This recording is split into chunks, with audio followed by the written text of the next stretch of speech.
Hello and welcome back to the museum for tonight's talk, Skipper's War.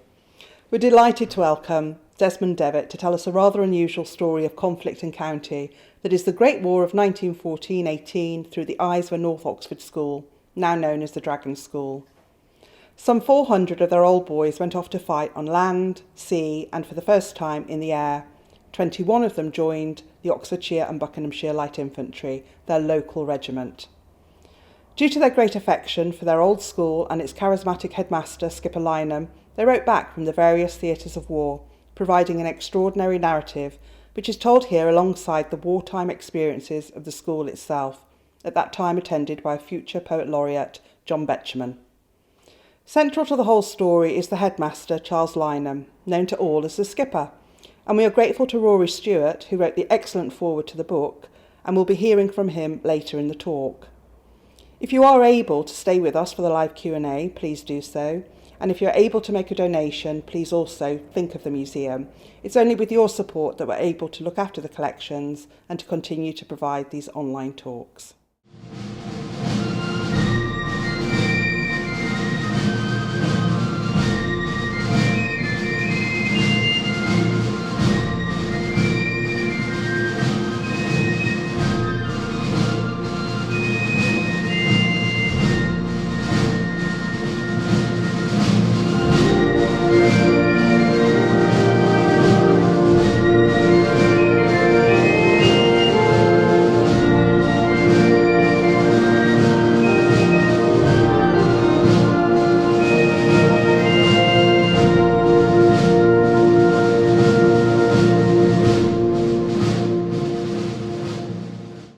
Much has been written of the young public school boys who went straight from school and into the trenches of the First World War. Much has also been written about how their school background prepared them for military service and leadership as junior officers. On the other hand, little or nothing has been made of the preparatory schools they attended beforehand. Surely, it was assumed, the influence of schools attended from the ages of 8 to 13 would have faded and be of little or no consequence. If this was the general rule, then the exception was surely the Oxford Preparatory School, later to become known as the Dragon School, whose old boys fought and some, in the words of John Betjeman, died for king and country and the Dragon School. The Skipper's War is the story not of an established school steeped in tradition, but a comparatively new one, moulded around the character and beliefs of its headmaster Skipper Lynam, who built a very special relationship with his boys and their families. It also tells of more imaginative education he championed compared with what was normally on offer then, and lastly it tells of the wartime experiences both of its old boys and of the school. The Dragon School story starts at this bus stop, a stone's throw from the War Memorial at the top end of St Giles in Oxford. In 1877, numbers 24 to 26 St Giles stood here, and it was in number 26 that Henry Liddell, Dean of Christ Church, and some 35 other Oxford academics ensconced 14 of their sons in 2 rooms with a young graduate teacher from Manchester, Arthur Clarke.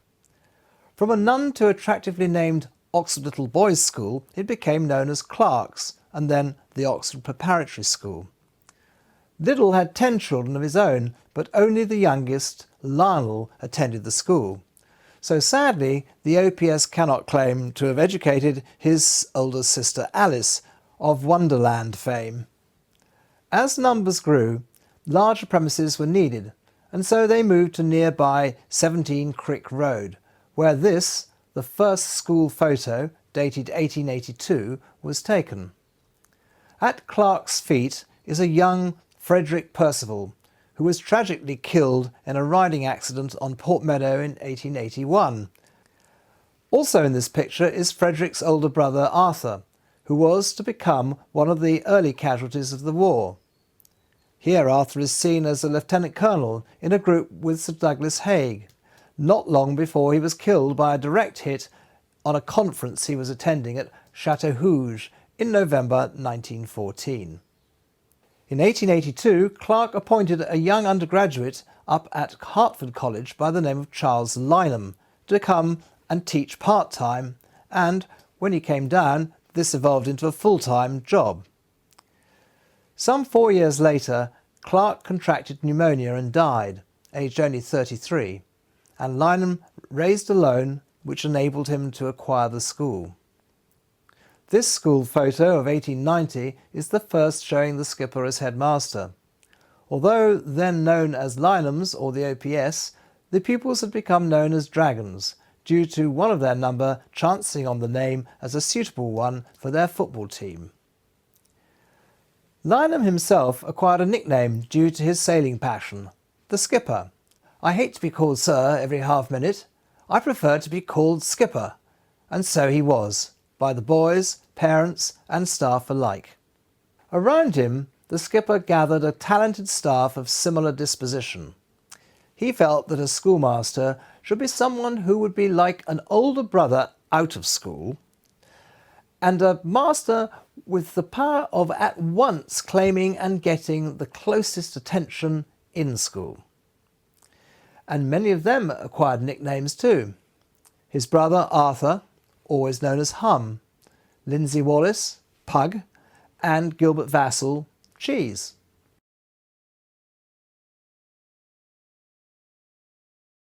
The first famous old dragon I became aware of when I went to work at the school was the then Poet Laureate John Betjeman, seen here with his lifelong friend, the skipper's nephew, Jock. The Betjeman family had been regular visitors to Tragically in Cornwall, where Hum Lynam and his wife May went on holiday with their children Jock and Audrey. The families became friends, and when John became unhappy at Highgate Junior School, which he attended from 1915 to 1917, discussions between Hum and John's parents no doubt followed. John had been bullied. His Germanic name, then spelt with 2 N's incidentally, did not help in this regard, and he had to endure endless chants of "Betjeman's a German spy." Hum persuaded the Betjemans that boarding might be good for John, and John was duly enrolled for the wartime OPS in May 1917. In a 1970s film of his autobiographical Summoned by Bells, Betjeman famously recalled attending Skipper's wartime assemblies in the school hall. Eagle House first 11 by 100 runs. Before the hymn, the skipper would announce the latest names of those who'd lost their lives for king and country and the Dragon School. Sometimes his gruff old voice was full of tears when a particular favourite had been killed. Then we would hear the nickname of the boy, Pongo or Podge, and how he'd played 3Q for Oxford, and if only he had lived, he might have played for England, which he did, but in a grimmer game against the Hun. And then we'd all look solemn, knowing well there'd be no extra holiday today. 84% of those at the school in 1905 joined the armed forces in the First World War. 24 of them, 25%, were killed. As Betjeman observed, a number of these casualties had indeed become Skipper's particular favourites. One of them was Ronald Poulton, captain of England's championship-winning rugby team of 1914. In the match against France, he scored 4 tries, a record in this competition, not equalled until Chris Ashton did it against Italy in 2011. Ronnie also still holds the record for the most tries in a varsity match. He scored 5 in 1909. Memorably, a clergyman friend told him, "You played like an angel. In fact, probably better."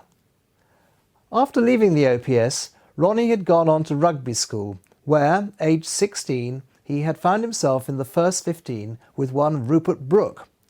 As it happened, they both met their deaths in April 1915 and shared the same memorial service at rugby school. Ronnie lasted a mere 38 days in France before being hit by a random shot fired while he was supervising trench work in the open at night. His bad luck is contrasted with the extraordinarily good luck enjoyed by another particular favourite, Jack Smythe. Skipper's 50th birthday had occurred in 1908, and on the annual summer prize-giving day he had stipulated the present he would like. With typical altruism, he requested subscriptions to a leavers fund to enable him to give leaving exhibitions to help boys whose parents are not very well off to go to a good public school. The first such award went to Jack, so that he could go to Repton School. Jack went on to be the first of 2 Old Dragon VCs in the First World War, and it is a mark of the closeness between him and the skipper that the day after he received the VC from the King at Buckingham Palace, he was at the OPS to tell them, reluctantly of course, all about it, as was recorded in the Draconian by a 14-year-old Cyril Harvey. At 9 o'clock on Tuesday the 13th of July, the school photograph was taken and Jack Smythe was photographed with us. When the business was over, we went into the hall and sang a hymn. It was then the embarrassing duty of one of the boys to make a short, extremely short speech, and he felt much more comfortable after it was finished. Jack Smythe was then requested to tell us exactly how he won the VC. He climbed onto the platform to the accompaniment of thunderous cheers and drew a map and explained all about it. He then got down from his perch and, standing between the parallel bars, produced his Victoria Cross. The whole school filed by one to examine it. He wound up by asking the skipper for a whole holiday. After more cheering, Jack Smythe stepped boldly from the school buildings to face an enormous body of photographers.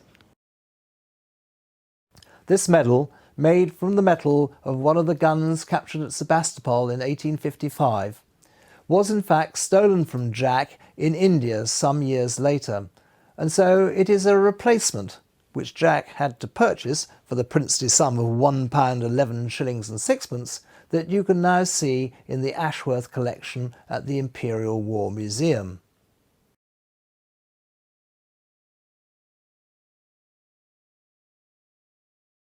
A large proportion of the letters and articles in the Draconian are, not surprisingly, about the Western Front. A chapter is devoted to the Battle of the Somme, which claimed the lives of 9 old dragons, the first of which was the first headmaster's son, Jeff Clark, at Redan Ridge on the 1st of July 1916.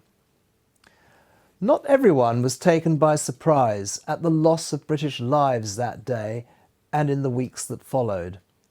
David Brown, whose first major battle this was to be, foresaw it was not going to be the cakewalk expected by many.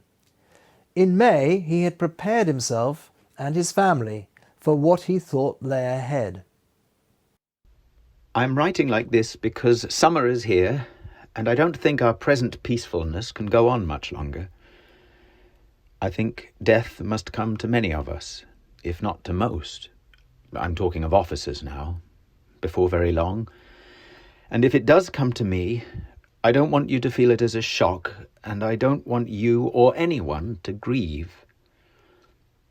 You know, it's rather an honour to die now, to die for all that we hold precious, for our country, to die that we may live, and to die with so many better men. It seems to me that for a man who is, if not ready or willing to die, at least aware of the presence of death, and looking it in the face, not caring or wondering what lies beyond, death has lost its power. When you cease to fear death, you have conquered it, and death has become only a gate, no harder to pass through than the door of a room. David Brown was killed on July the 6th in an attack on Byzantine villages. He was reported first to have been wounded, then to be missing in the fighting. His body was never recovered.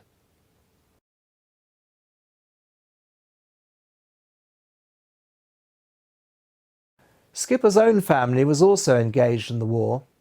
His daughter Kit driving a car and working in connection with the St Leonard's School YMCA hut near Le Havre. She wrote home about her work, often describing the soldiers she met. One character made a particular impression on her. He was a strongly built North Country miner who was able to quote Shelley and Keats and wanted her to teach him Latin. "I've got a Latin grammar in my tent," he told her. Curious, Kit inquired how he had come to be so well educated. It turned out that he was self-taught and had lived on his own, claiming he had never met a woman who liked poetry. Having recently had 23 teeth removed, he could not return to the front line until a new set of false teeth arrived. This gave Kit the chance to get to know him even better. She was amazed by his superior knowledge. "He floors me completely in all save Swinburne and Kipling, which two he doesn't know. But what surprises me is that things we have been educated up to, such as Milton's sonnets, Dante, Spenser and the like, he has discovered and read for his own enjoyment." He later wrote to Kit, telling her he had been sent back to Blighty with a head wound, adding that he had just discovered Oscar Wilde and was devouring his plays.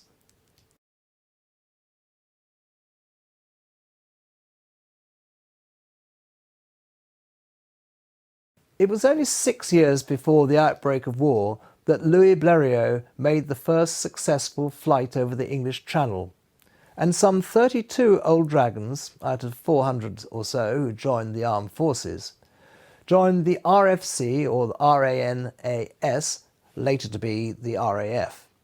They were an impressive lot. Of these 32, 9 were mentioned in dispatches, 3 won the MC, 2 the DFC, and 1 the VC. 2 were fighter aces, 2 were well-known war artists, and 4 of them went on to become air marshals after the war. However, 6 were killed, 7 wounded, and 3 were shot down by the Red Baron and his Flying Circus, becoming prisoners of war. Jack Slessor, later one of the air marshals, claimed to have been the first person to intercept an enemy aircraft, in the form of an airship, over England on October the 13th, 1915. Coincidentally, over his old school, Haileybury College. It got away. However, on September the 3rd, 1916, William Leaf Robinson became the first to shoot down an enemy airship over England, earning himself the VC and considerable public acclaim.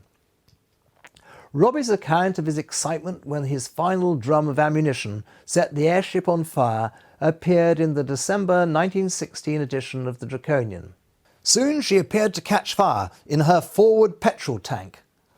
The flames spread rapidly along her body.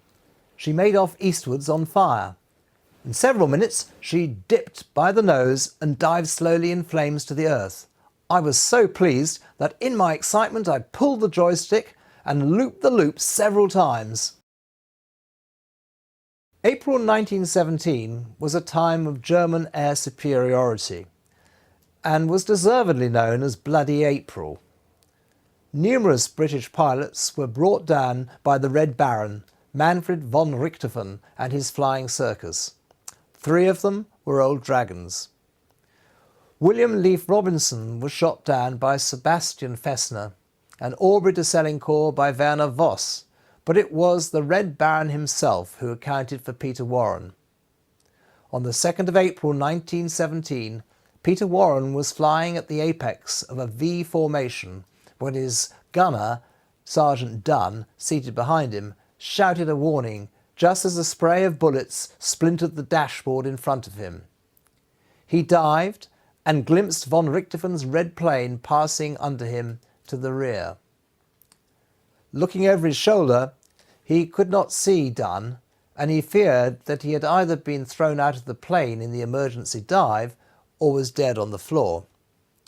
Peter, now defenceless to the rear, tried to engage von Richthofen with his forward machine gun, but found von Richthofen was too wise a pilot and his machine was faster. Peter told the full story after the war. Another burst of lead came over my shoulder, and the glass faces of the instruments on the dashboard popped up in my face. I dived again, but he followed my every move. I had lost several thousand feet, but still below me was a layer of clouds. I dived for it, hoping to pull him in it and shake him off. I found that the red albatross with those 2 sputtering machine guns had come through with me. Another burst of lead from behind, and the bullet spattered on the breech of my own machine gun, cutting the cartridge belt. At the same time, my engine stopped, and I knew that the fuel tanks had been hit. There were more clouds below me. I dived for them and tried to pull up in them as soon as I reached them. No luck. My elevators didn't answer the stick. The control wires had been shot away. Peter put his plane into a dive, but he lost control and the plane went into a spiral. Von Richthofen continued to fire on him, and Peter later found bullets had gone through both of his sleeves and boots. Somehow he managed to regain control before landing heavily. Peter Warren was von Richthofen's 33rd victory, and he spent the rest of the war as a prisoner of war. He was lucky. Of the Red Baron's 80 victories, 70% of the pilots and crew were killed.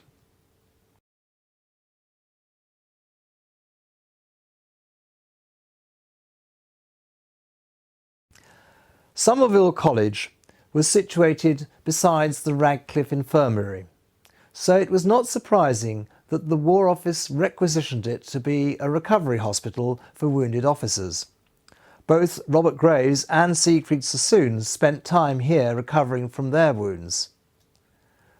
On the outbreak of war, Maud Wilkinson, the school nurse, had left to work in the infirmary. She saw to it that there was a regular flow of visitors to the school from Somerville, whether to see the plays and concerts or to take part, as best they could, in cricket matches against the boys. Francis Wiley, a Dragon boy at the time, remembered this many years later. Some of the visiting batsmen needed a runner. Some of their bowlers had to dispense with a run-up, and they were suitably handicapped in the field. And the game was so much enjoyed by both sides that it was repeated each week for the rest of term, with the visitors bringing, wheeling, and even carrying more and more supporters with them each time.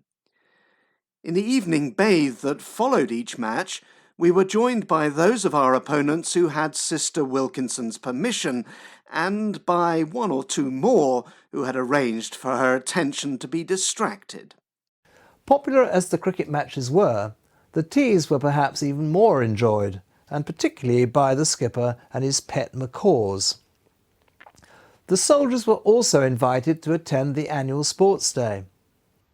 Our friends from Somerville muscled in on the tug-of-war competition until they managed to break the rope. One of the most exciting races of the afternoon was the 100 yards race for officers, a pair of crutches won by inches from a bath chair, and the prize winners received a stirring reception at yesterday's prize giving.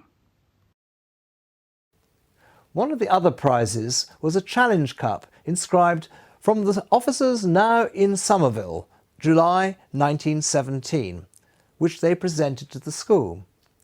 It was to be awarded each year, they stipulated, by the vote of the whole school, to the boy who had the most gentlemanly bearing and the best influence on other boys. In 1922, the cup was awarded to Per Mallalieu, later to become a Labour MP for Huddersfield and a minister under Harold Wilson. He was immortalised in John Betjeman's Summoned by Bells. Percival Mandeville, the perfect boy, was all a schoolmaster could wish to see. Upright and honourable, good at games, well-built, blue-eyed, a sense of leadership lifted him head and shoulders from the crowd.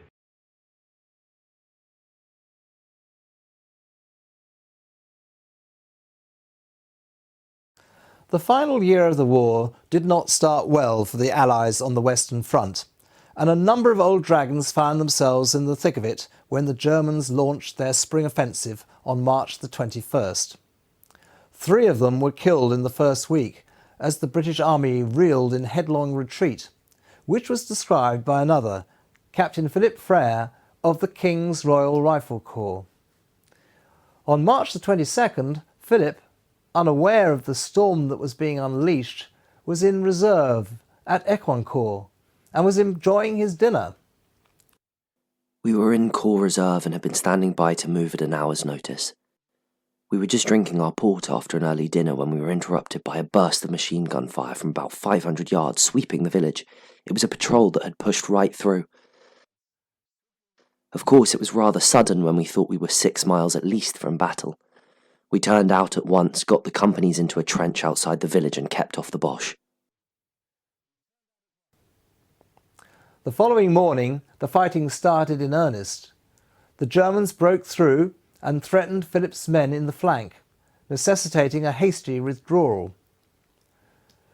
There was the added discomfort of whiz-bangs being fired at them from point-blank range. Philip had never experienced such heavy fire before, and it must have been most discouraging for his men to find themselves trudging back across the devastated plains of the Somme, without food or water, holding on to each ridge until they found their flank was turned, and wondering how they were going to extricate themselves. At night they lay down where they were, with no covering, and froze. For the first 2 days, Philip had nothing but a cup of cocoa and a piece of biscuit and marmalade, but it was the lack of water that affected him more. It was not until the evening of the 3rd day that they found a water supply. But even this was not as bad as the fatigue and awful depression. What was happening? When would it all end? How long would we continue this unending fighting? We had not the least idea where the rest of our brigade and division were. We had no orders what to do, and were left to the gloomy speculation as to how on earth we were going to subsist. On the 23rd of March, they were at Ypres, but were still unable to hold a line as the German advance continued. Once again, Philip's men were forced to fall back. No sooner had they established a new position than they came under heavy fire from 6 enemy 11-inch guns. I then spent the most unpleasant 2 hours I have known.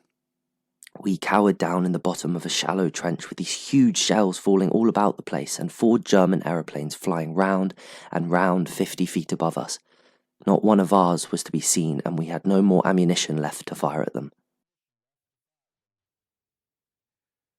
They continued to retreat, but on the dawn of the 24th of March, they were still in a very similar predicament, finding themselves in a salient some 3 miles deep and about a mile across at the base. All that day the same thing went on. The men were absolutely done, parched with thirst and with no spirit left at all. That evening we reached Lazare and dropped where we stood. However, we had fallen on our feet, for we found the transport and got food and water. That night I got a little sleep, but the cold was ghastly. The following morning they were involved in heavy fighting outside Lassar. In the melee, the assistant adjutant was killed, and Philip's second in command saved his life by taking a bullet right in front of him. In total, he and his men fought 3 actions as they retreated towards Beaucourt, where at last they had a better night. On the 26th of March, Philip found himself back on the old British line, held before the Germans had retreated behind the Hindenburg line. He and his men appeared to be near their breaking point. On the 27th the Boche attacked again, but got shoved off. It was a nasty day and the last straw. By the end of it I hardly knew which way up I stood. Our anxiety was increased by the state of the men who were done to a turn. That evening, however, they were finally relieved and were sent to Milly. Here they could recover their strength and count the cost of the past week. Of all the officers who went in, Stafford, myself and 4 others have come out. The Brigadier General and Staff Captain killed, and of the 3 battalions, 2 have lost both the CO and Adjutant killed or missing, and we are second in command. So much for this. It is an episode about which one could easily write a book, but I have neither the time nor inclination. I hope to be able to sleep tonight, Last night I had nothing but nightmares. Philip's efforts were rewarded with an MC, but 3 months later, still a few months short of his 21st birthday, his active involvement in the war finally came to an end when he was badly gassed. By this time, the tide was turning, and the end of the war was in sight. When it came on November the 11th, 1918, there was not the expected celebration, more relief and a sense of emptiness. Pat Campbell, whose son Jim was incidentally one day to become Mayor of Oxford, only experienced the final 2 years of the war as an artillery subaltern, and wrote this in his diary on the evening of the 11th of November after his guns had fallen silent. November the 11th, 1918. Though the war is over, that very fact brings us another anxiety just as it takes the old one away. What are we going to do in the future? To me, at any rate, every career seems distasteful. For 4 years I've refused to think about the future. What was the use of worrying about it when I never expected there would be any future? Before going to bed, I went outside for a few minutes. There was a great stillness over the land. The moon was a little beyond the first quarter, and it was a bright, starry night. A perfect night for bombing. The silence of the night was uncanny. We knew where we stood while the war lasted. Now we have been uprooted. In Oxford, news of the armistice was received on the morning of the 11th of November with great enthusiasm. Flags were flown, crowds of residents, students, soldiers, wounded as well as fit, and children gathered. The bells rang, including Great Tom in Wren's Tom Tower at Christchurch, which had been silenced for the duration. Those who had followed King George V's example of giving up alcohol till the war ended took their first drink since 1915. At 6 p.m, the mayor read out the terms of the armistice in the city centre.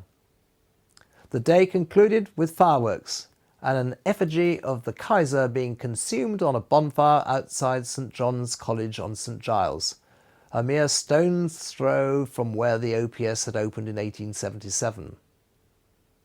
The war really was over. There would be no more names to announce at assemblies, and a month later Skipper, having taken time for reflection, wrote this heartfelt letter. To you and all my dear old boys who have lived through the Great War and have served our country on sea or land or in the air, abroad or in home defence, or in any other work of national importance. I am proud of you all and thank you for the noble work you have done, the great example you have set us all, the sacrifices you have made, the discipline and self-control to which you have so willingly submitted, the wounds, maybe, and the hardships you have borne. I glory with you in the victory you have won. You have fought in a just cause and you have triumphed. But the cost has been heavy. Out of 408 of you who have served, 73, 18%, will come back to us here no more. They have given their lives. All honor to them, and we thank God for them. Their memory will not fade, and their example will be a possession forever. But their loss is a bitter grief to us. At one time, I looked forward to a great gathering of the old boys when the war was over. But now there would be too many empty chairs, too many faces of old ghosts looking in upon our feast, and I do not feel that I could face it at present. Later on, when time has to some extent softened the sense of loss, I hope that this promised gathering will take place. And meanwhile, let me say how gladly we shall welcome any of you individually who can come and pay your old school a visit. Yours with love and gratitude, Skipper.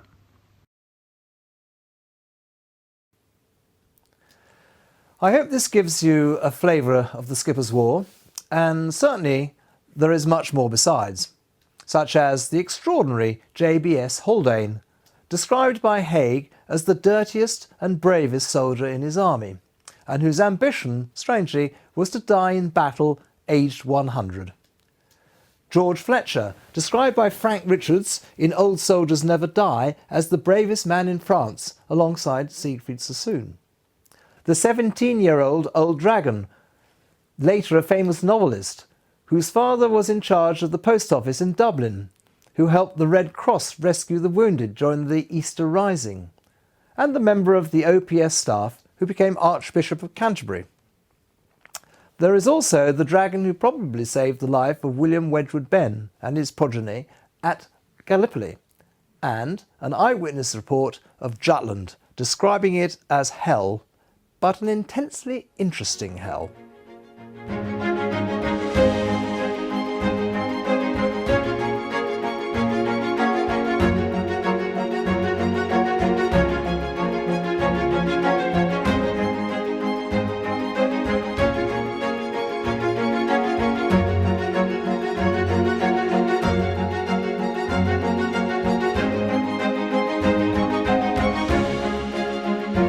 The question and answer session will start shortly.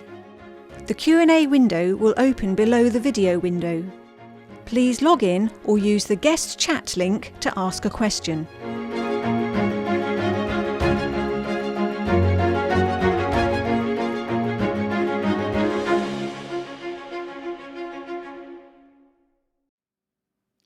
Hello and good evening and welcome to the live Q&A following that remarkable tale about the Dragon School. I'm David Innes. I'm a trustee at the Soldiers of Oxfordshire Museum in Woodstock, and we're very pleased that you were able to join us tonight. Thank you very much for doing so. Thank you especially to those who are joining us overseas. Last time we did this, 2 weeks ago, we had viewers from Japan, apparently, which is remarkable. We'll see what the spread is this evening. Thank you very much to those who have managed to make a donation so far. We're most grateful to you for that. And we very much look forward now to your questions. I'm delighted to welcome Desmond Devitt, who's with me this evening. And really, I must congratulate you on a really beautifully crafted story, beautifully told and wonderfully presented. This man, this amazing man, Desmond, Charles Lynam, the skipper of the story, he must have been really a pretty remarkable personality to have attracted to so many letters back from old boys who, of course, had left his school many years before. Yes, he was definitely a remarkable person, both as a schoolmaster, inspirational when it came to small boys of the ages 8 to 13, but it went far, far beyond that, and they were, in some cases, to be friends for life. It was beyond even his own life that he stretches. It's extraordinary, but even as late as, say, the 1980s, when Rory Stewart, who's done the foreword for the book, even when he was there, he could still detect the imprint of the skipper's paw, if you like, on the education that he had. And I think actually it would be a good thing to bring him in here, because I think he was inspired equally by this history. So maybe we could hear that now. How remarkable it is for a man who is in many ways the epitome of the sort of Victorian era. I mean, this is a kind of big university rugby star from a proper Victorian muscular Christian upbringing and background. How much he allows boys to be themselves, how central it is to him that he's not trying to produce something. Right? Many of these schools at that period, Victorians really thought, this is like some sort of Spartan idea. We're going to create the ideal British man, which will look like this. Whereas Skipper genuinely seems to have an incredibly sort of modern comfort with the idea that he's custodian of individuals who are going to find their own path and are going to be very different types of people. I've got a question here come in tonight from Bryn Howell Price, a regimental friend. Did the skipper ever have a reunion for those who served when in the immediate aftermath he felt so unable to do so? He wrote that extraordinary letter saying how he couldn't envisage a reunion straight away, but he would be very happy to see people come back individually. And that's exactly what happened. As I recall, something like 30 or 40 of them came back in the term that followed. And I think the first reunion was in 1920. And that was very well attended. Must have been a bittersweet occasion. Great to meet up, but as he said, too many empty chairs. Yeah. Can I ask you about your research, which was so painstaking and has resulted in this really beautifully produced book? The research is, as I say, in great depth, but it must have been pretty sobering for you to read about the lives of these young men, many of whom were so badly scarred in the conflict, many of whom died themselves, to hear about them and to research into their lives. It must have been a sobering thing for you personally to go through.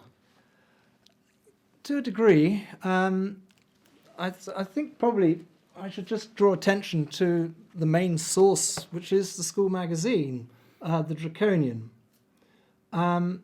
which was something that was read by pupils, parents of the day, and included stuff about the school at the time. And then also all these letters and articles and pictures and the like. The editor, Gilbert Vassell, was quite clever, I think, in getting quite a range of people into this magazine. And it's not actually, of course, all about those who died. In fact, the majority of the contributors survived the war and are writing about quite a wide range of experience, not by any means all war. I mean, the experience in the trenches was often one of boredom rather than fright, because there are great periods of time when nothing was going on. And incidentally, what you needed more than anything else then was something to read. And sometimes some of these people took libraries with them. And certainly one thing they did want to have was the Draconian. And there was certainly a couple of letters back saying, "Where's my Draconian?" And it would be a sort of thing that was being passed around the trenches. They did have to be slightly careful. There are occasions when there are warnings from the government saying, please be careful what you write here, and it shouldn't be put into the newspapers. And there are occasions when certain things have clearly been omitted by order of the regulations. I guess they were looking for a glimpse of times past, happier times, by paying so much attention to the Draconian. I can quite see that. Yes, but also what the others were doing, because you wouldn't necessarily know what your friends were doing, even if they were actually quite close to you. Yeah, indeed. So it was also keeping in touch. It was the Facebook of their time, in a sense. Yes. That was the way they were communicating. And this had happened before the war. This is how the whole magazine started. It was an opportunity for the old boys to keep in touch. It wasn't like the normal school magazine. Neil Pudney has come in with a question here a few seconds ago about the school war memorial. You wondered if a question might arise about this. What was the inspiration for the design of the school war memorial, he asks. It's quite striking due to that design and location. Well, it was a guy called, his nickname was Fluff. Not a very masculine sounding name for those days, but Stuart Taylor. He was actually in charge of the Leeds Pals at one point, before promoted upwards. And he started the correspondence in the Draconian in 1916, maybe 17, early 17, about how they were going to remember those who were lost in the war. He was sadly to become one of them by the end of that year. But There were all sorts of ideas put out as to what it should be. They quickly realised, though, that, as they said, one of them said, our boys do not come from the wealthy classes. It wasn't a school for the sons of rich people. No. It was much more the dons, the doctors, the teachers of the world, that sort of solid middle class. So they weren't going to be able to afford anything very grand. So they came down on the idea of the Memorial Cross, supported by some bursaries for the sons of fallen soldiers. And Skipper put together this other tome on which I rely a certain amount, beautifully produced, all about those who were killed. There's a section for each of them. The actual cross was the work of Skipper's own father, who was an architect. He'd been living a very fruitful life as an architect and surveyor in Stoke-on-Trent, and he never got to see it, sadly. He died before he could, aged 92, so it was the work of a 91-year-old. But the Celtic cross was, that was his inspiration, his idea. Excellent, thank you. I've got a question here from Richard Cooksey. Was there any evidence of serving? It's unfinished in here, but I would like to ask, while that's coming through more clearly, another question is about the air artists. You mentioned the air artists, and the air side of this, Desmond, comes across very strongly with some of that remarkable footage you've got in those films. You mentioned air artists. Can you tell us anything about them? Yes, well, the two that I'm referring to there are brothers Richard and Sidney Carline. Sidney, the better known one, he had fought in the earlier part of the war, in fact over the Somme. Before the main battle he was shot down, and one of his other brothers had hot-footed it to his hospital bed specifically to get the story of him to send to the Draconian. So that was quite nice. You can read that in the book. I'm not going to tell you about it now. No, Sidney and Richard were sent off at the end of the war by the Imperial War Museum to go round and create material for them. And probably the most famous painting, which was an attack on a Turkish transport in Palestine by Sidney, that is used by Lawrence in his book Seven Pillars of Wisdom. So it's one of the illustrations there. That's in the book as well. You'll be able to see that there. But he after the war didn't live a very long life, sadly. But he returned to Oxford, master of drawing, I think, at Ruskin.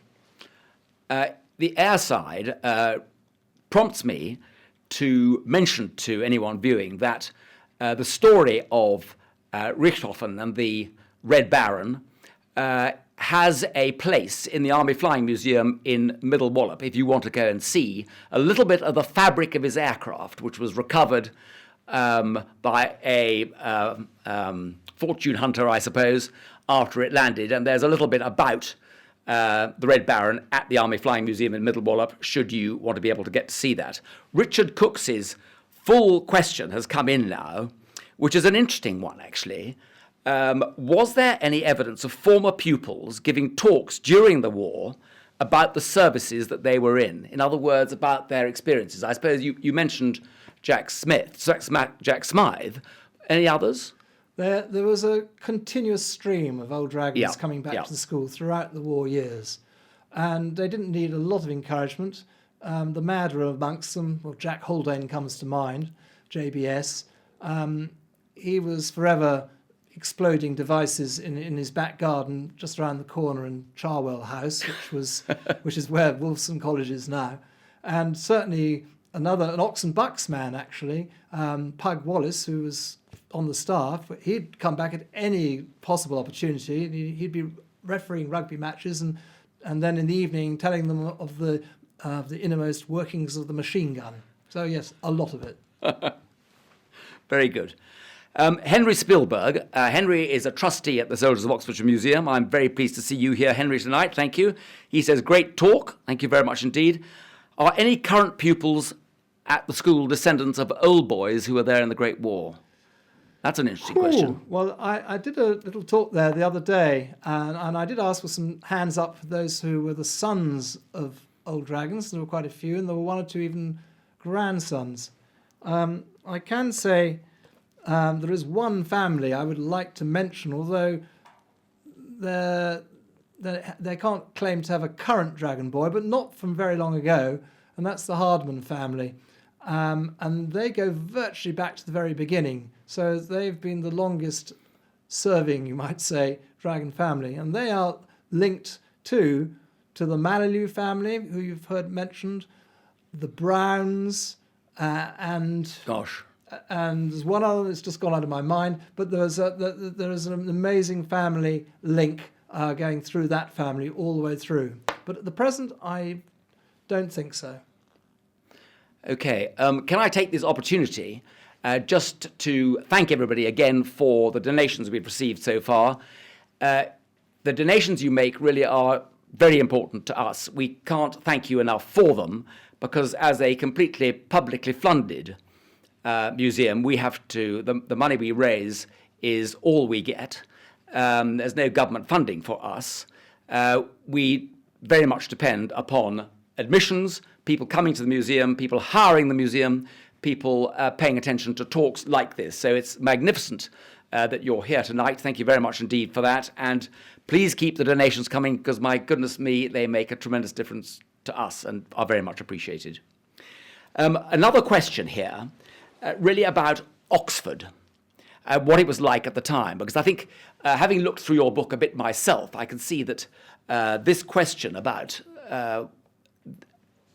the window that your story opens upon the city of Oxford during the Great War. One of the things that caught my eye when I looked at it looked at the book, was the casualty lists and the poring over of casualty lists that we all know, don't we, was such a feature of Great War life, really, back in this country, on the home front, really.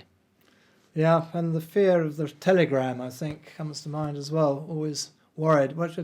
Actually, one of the parents who came to give a sermon, who had lost two sons by this stage, explained to them the fear of the telegram, but actually saying, of course, it could be very good news, like their son was about to come home on leave, or it could be very bad news. Yeah. They're not coming home at all. Yeah. Skipper tried to keep the school going as normal as much as he could. He wanted to protect the boys from the horrors, but on the other hand, that was impossible, really. The pressure on the families would have been clear to them. The members of staff who were no longer there, two were killed. The brothers, other family members they would be hearing of, and also going into Oxford, and they were given a lot more freedom. This was a school, Skipper believed in giving these boys a lot of freedom, so they could disappear down the river on a canoe, passing by maybe a punt with a wounded soldier in it, or they could be going down into Oxford and seeing drilling troops. The Poet Laureate, Robert Bridges, there was Godfrey's Own. That they were a group like the Dad's Army of the next war. You would see all this sort of thing, and the mothers were all involved with all sorts of fundraising, Red Cross for the blind or whatever it is. There were also people in residence in the colleges training for the RAF or RFC, and also people, Serbians and foreign nationals who were being put up. So Oxford, given the fact that it also had these hospitals, the Third Southern General Hospital in its midst, meant that it was very clear to everybody that life was very different. But also I remember reading that the school itself felt itself pretty much involved. Skipper, he seems to have arranged, for example, for a range to be built inside the school grounds. Is that right? Yeah, that was basically a legacy from one of the early casualties, Roderick Haig, and they set up a range down towards the river, and this was used both by the boys, but also by wounded soldiers wanting to keep their eye in, so to speak, And ox and bucks too. The local regiment and yeomanry were using it from time to time, alongside the parks, because there were many regiments in the parks, training, parading and things like that.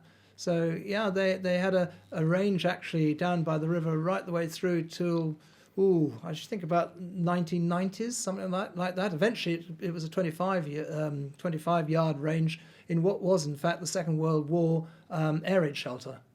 But I'm afraid the air raid shelter is now part of a boathouse. So the boys themselves would have felt completely involved, of course, because their families were involved, weren't they?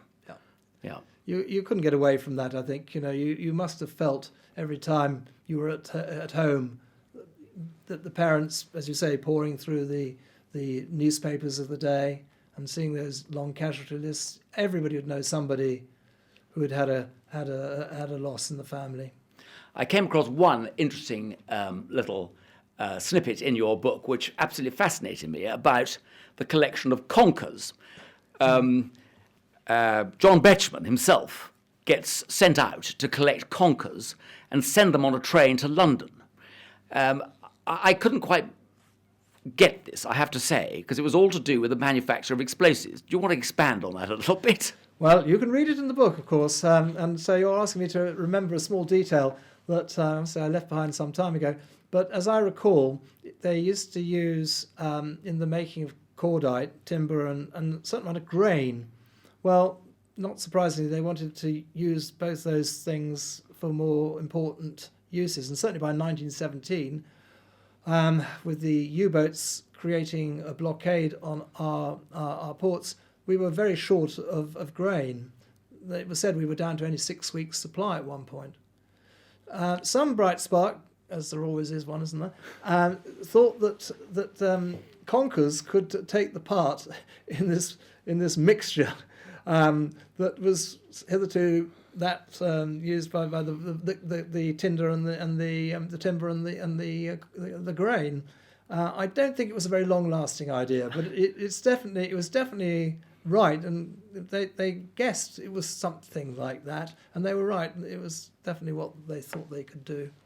I didn't know anything about this. I have to say I was completely surprised. I shall be asking my stepson scientist, or scientist stepson, I should say, about this at Christmas. Well, he'll give you a much better answer than mine. He might. Richard Cooksey, again, who's got one other question here. Did the school have any military cadets around that time? I would think not, and they couldn't have put boys in uniform, could they? No, not prep school level. No. OTCs didn't kick in till senior school, the Officer Training Corps. Yep. But they, of course, what you do have to remember with the First World War is how well prepared these boys were. They were being told from quite an early stage, rather like today, they're being told about the dangers of climate warming.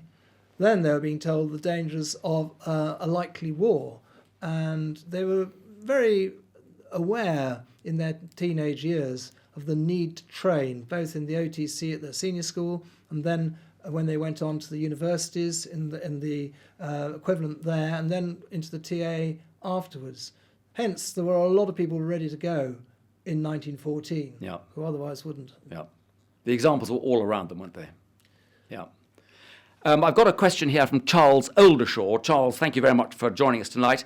Is there any evidence of the impact of the war on those connected with the Dragon School beyond the armistice? Well, yes. Many must have been badly maimed, for example. There was, I guess. One member of staff who actually wasn't an old dragon, but he became a member of staff and therefore became a sort of dragon after the war, was badly disfigured from a shell wound. And he actually had been a Welsh Fusilier who was at the truce on the Western Front when they had that marvellous moment when they got together and stopped the war for a day. Christmas 1914. Christmas 1914. Yeah, oh. He was at that. And he recorded something on that, done by Humphrey Carpenter, actually. And that was played on the Today programme in 1914, Christmas Day. But probably the worst case was a young man who came back from the war and was training for the civil service, but came back to help out at the school and do a bit of classics teaching. And he seemed to be fine, seemed to be over the horrors, and his parents were aware that he had had a tough time.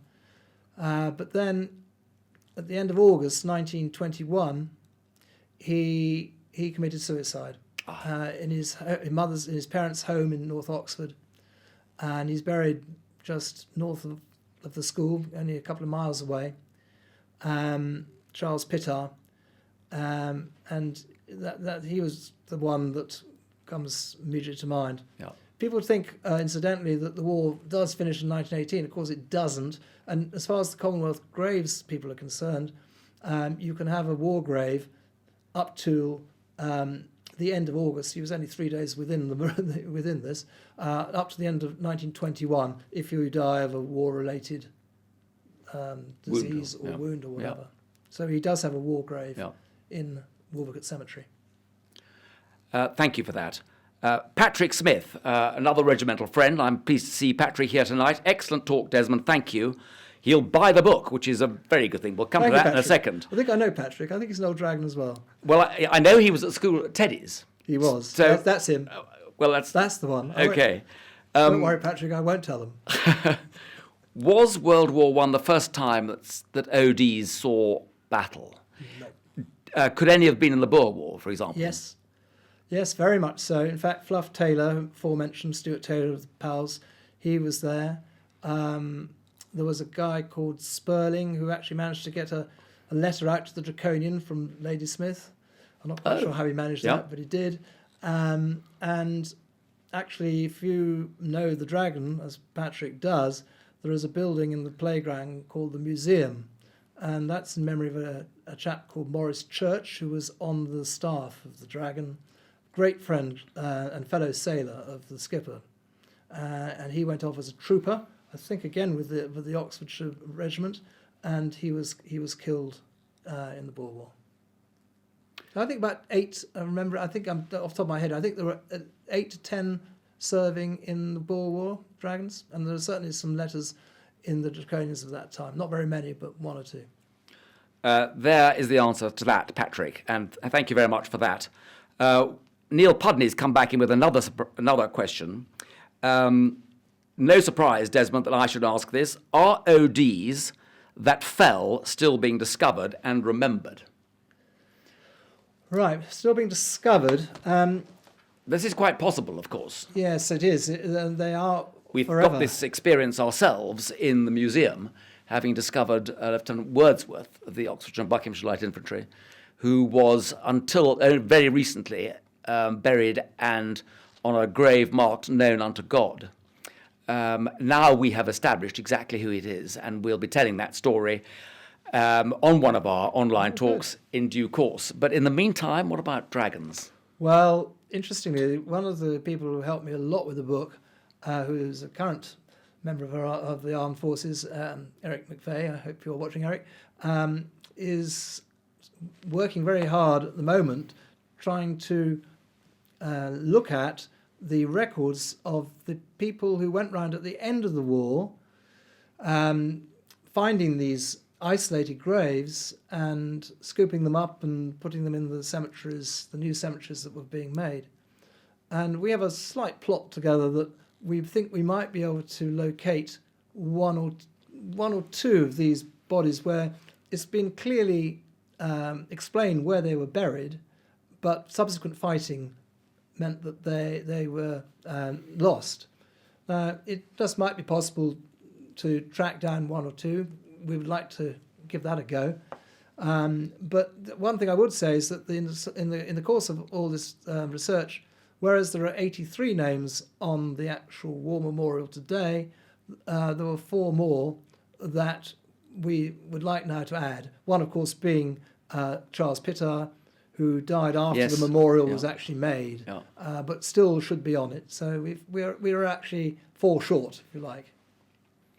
Excellent. Well, thank you very much indeed for that. I think it's time to draw our questions to an end. I would say, because there are no more have come through, if any do come through while I'm winding up, I'll let you know. But in the meantime, I would like to let people, or remind people, that the purpose of our museum in Woodstock is to tell stories about the impact of conflict upon the county and its people. And this story we've heard tonight about the Dragon School falls absolutely into that frame, doesn't it? You may know other stories about the county of Oxfordshire, or with links to the county of Oxfordshire, which you'd like to share with us, tell us about, allow us to help you research, and so on. So by all means, if you are in that position and you do know of something which might be of interest, give us a shout, please. We've had some jolly interesting questions. We're very grateful to you all for that. I hope we've also had some donations, which is another reason for being exceedingly grateful to our audience tonight. Thank you very much, and most grateful for that. Desmond, I can't thank you enough for presenting us with this beautifully made story and for answering so many questions about it tonight and doing it so beautifully and so sympathetically, if I might say so. It's come across really as a very powerful story altogether, and I hope it gets viewed many more times, this story, because it will be on our website as a recording for some time yet, and I hope people will be able to go and see it, and other old dragons will be able to pay attention to it. I've just seen another question has just come in. It's not so much a question, it's from Rupert Swanston, who you know, I dare say, Swanson, quite right. I have fond memories from my time at the Dragon. Oh. Very good. One of our founding fathers at the museum here was Tim May, Colonel Tim May, a yeomanry colonel in Oxfordshire. And whenever anybody asked him where he was educated, he said at the Dragon and whatever the hell the public school was. I don't know what that was. But I thought it was remarkable that such a chap in the middle of his life, really, should still refer to the Dragon as being crucial to his educational background. Not many of us say that when asked where we were educated, I don't think. Anyway, let's wind on down further with this now, because I'd like to talk to you about the book. You've got a copy of the book there, Desmond. The book is available for you to buy. Christmas is not that far away. If you haven't clocked that already, this is a reminder. And what a good present this would make for somebody, I've no doubt, in your families. So the book is available at the Soldiers of Oxfordshire Museum to purchase now, and also, Desmond, available at skipperswar.com/book. skipperswar.com/book. Okay. And that'll be the case until after Christmas at least. What I'd like to do now... Sorry, can I just interrupt one thing very quickly? I just wanted to also say, if I may, that alongside this is the website. Can I just... because if you've enjoyed today, and indeed if you've enjoyed the book, behind all that is the website skipperswar.com, and you can often find longer versions of stories, but it's also an index. And if I can slip across onto the iPad here, you'll see that down the left-hand side there is an index, and on that index you can access some ideas of things to look at, B, some battles, posts organised by battles, by schools, and then under that you'll find a list of all the people, and you just have to click on those names and it'll bring up all the posts that person was involved in. And then lastly, for those of you that are interested in what happened next to the vast majority, of course, who survived, down here you'll see post-war biographies, and again you can link onto that, and you'll find that underneath this there are a whole lot of short resumes about the people who came back. Some who lived actually not very long after the war, sadly, but others who lived a very long and prosperous life. Sorry, thank you. No, thank you very much indeed. Doubly, in that case, you've earned a prize and a present from the Soldiers of Oxfordshire Museum, which is this history of the 52nd in the Great War. Beautifully written and illustrated with some magnificent maps and photographs by Simon Harris. Simon, we've got it's a superb read. It's a modern military history, and Turner Donovan, the leading dealer in books, in rare military books and military histories, described it as an exemplar of modern regimental history, deeply researched and atmospheric in tone. And I think you'll find that a very interesting and illuminating read, and may well contribute to your further discoveries about dragons, I dare say, there. That concludes our evening tonight. What I would like to do now is just to give a shout out to next time, Churchill. This magnificent figure, Winston Churchill, has long been a dominant figure in the county of Oxfordshire, of course as an international statesman, of course because he was born there, because he is buried a few miles from the museum in Woodstock. He's buried in Blaydon, a few miles from Woodstock. He is also a very famous soldier in the county, having served for many, many years with the Oxfordshire Yeomanry, his very favourite territorial regiment.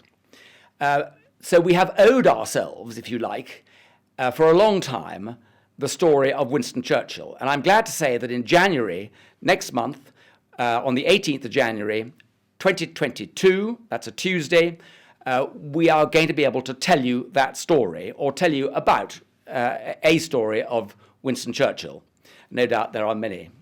We're very glad that we've managed to attract the attention of two acclaimed authors to do this. We've got David Locke, who wrote an acclaimed book about Churchill, No More Champagne, a study into Churchill and his money, and more recently, he's written Darling Winston, 40 years of letters, that is, between Winston Churchill and his mamma.